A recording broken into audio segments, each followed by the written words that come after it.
माना आपने कहा कि वैवाहिक जीवन में होने वाले झगड़े मामूली हैं, तो जब आपने देखा कि स्त्री भावुक है, उसे इतनी चोट लगी कि वो आत्महत्या कर लेती है, तो क्या फिर ज़िंदा होते ऐसे रिश्तों में जब खटपट होती तो काउंसलिंग नहीं होनी चाहिए, या ख़त्म होने के बाद भी काउंसलिंग होनी चाहिए क्योंकि वो दूसरा पार्टनर चुनेंगे? तो क्या कह रही है ज़िंदगी में दोस्तों, मैं एक ऐसा विषय लेके हाज़िर हूँ जिसमें मैं माननीय कोर्ट जज साहब सबको सम्मानित करते हुए, सबका सम्मान करते हुए एक प्रश्न जो मैंने समाचार पत्र में पढ़ा, जिसमें ये था कि कैसे मैं एक स्त्री न्यायिक प्रक्रिया का तहे दिल से सम्मान करती हूँ जज साहब, और कोर्ट आपसे एक अभी हाल ही में हुए निर्णय पर चर्चा करना चाहती हूँ।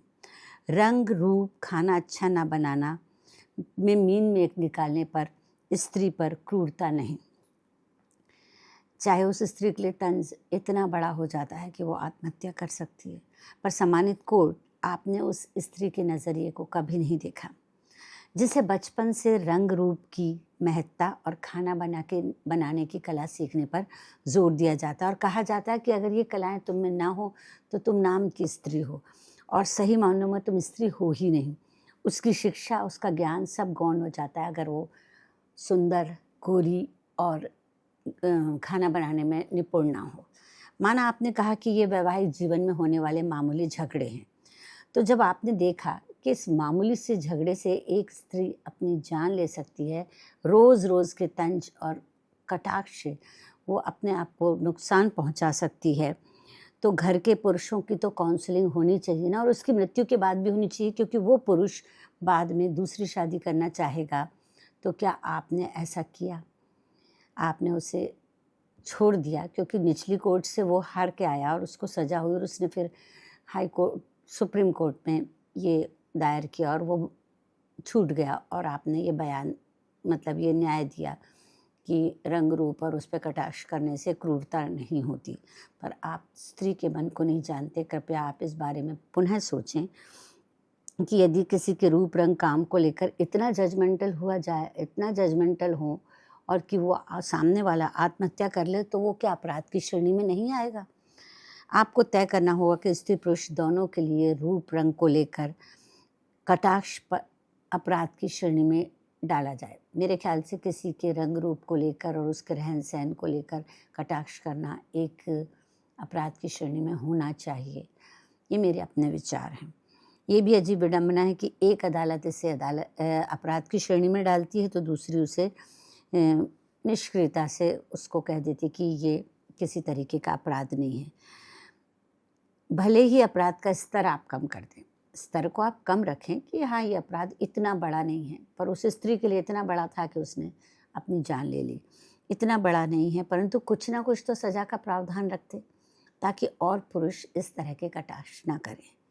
एक और दंपति से कोर्ट का कहना है कि आप अपना विवाद, जो लड़ाई झगड़ा है, सौहार्दपूर्ण ढंग से निपटा लें। अगर सौहार्दपूर्ण ढंग से या प्यार से या आपस की समझदारी से बात करने से वो विवाद सुलझ जाता, तो तो आप जो है वो आपके पास कोर्ट में क्यों आते? अगर सुलझ जाता तो वो कोर्ट में आते ही नहीं, क्यों अपने रिश्ते को बदनाम करते? कोई नहीं चाहता। वो आए हैं यानी उनसे वो सुलझ नहीं रहा है। तो भावावेश में कहीं वो कोई गलत कदम ना उठा लें, आप उनके लिए भी जगह रखें। आप परिवार कोर्ट, फैमिली कोर्ट की बात करते हैं इन सब के, तो इन छोटी छोटी चीज़ों को आपको ख़ास तौर पे ध्यान देना होगा, जिस पर लोग अपनी जान ले रहे हैं, क्योंकि उनके लिए ये छोटी छोटी चीज़ें बहुत महत्वपूर्ण। अब आप सोचेंगे हम छोटी छोटी चीज़ों के लिए कानून कैसे बनाएं? आप इस चीज़ के लिए बिल्कुल जैसे अलग फैमिली कोर्ट रखते हैं, उसमें छोटे मुद्दे भी रखें कि कोई किसी के रंग रूप पे, कोई किसी चीज़ पे जजमेंटल हो रहा है, तो ऐसा एक दूसरे को ना करें, क्योंकि छोटे छोटे विवाद इतने बड़े हो जाते हैं कि फिर वो आपके पास तलाक के लिए आएंगे। तब आप उसे बड़ा मुद्दा मानकर उस पर कोई भी निर्णय दे सकेंगे। तो औरतें पैदाइशी मेज़बान होती हैं, औरतें पैदाइशी मेज़बान होती हैं, पुरुष मेहमान। वो चुनता है अपना मनपसंद मेज़बान, चूँकि औरत मेज़बान है। चूँकि औरत मेज़बान है इसलिए चुनना उसका नसीब नहीं। उसे परोसना है अपना बेहतर, उसे होना है नफीस। अब ये मर्ज़ी है मेहमान की, अच्छा लगे तो ग्रहण करे या छोड़ दे झूठन प्लेट में। पर याद रखना, मेज़बान को हर हाल में मुस्कुराना है, चाहे मेहमान चल दे झूठी तश्तरी छोड़ के। तो दोस्तों, ख्याल रखें, एक दूसरे का सम्मान करें, एक दूसरे के शारीरिक रूप से एक दूसरे पर कटाक्ष ना करें, जजमेंटल ना हो, प्यार से जीवन बिताएं और रोज़ सुबह सवेरे पूछें और क्या कह रही है ज़िंदगी। अल्फाज की दुनिया के दोस्तों, मैं ममता तिवारी, एक कवि, लेखक, समाज सेवी, व्याख्याता, यूट्यूबर, इंस्टा पे 13-14 किताबों के साथ एक डायरी, 2 आलेखों का संग्रह लिए एक माँ, एक हमसफ़र, दोस्त, मददगार, बाहें फैलाकर अपनी दुनिया में आपका स्वागत करते रोज़ पूछती हूँ और क्या कह रही है ज़िंदगी।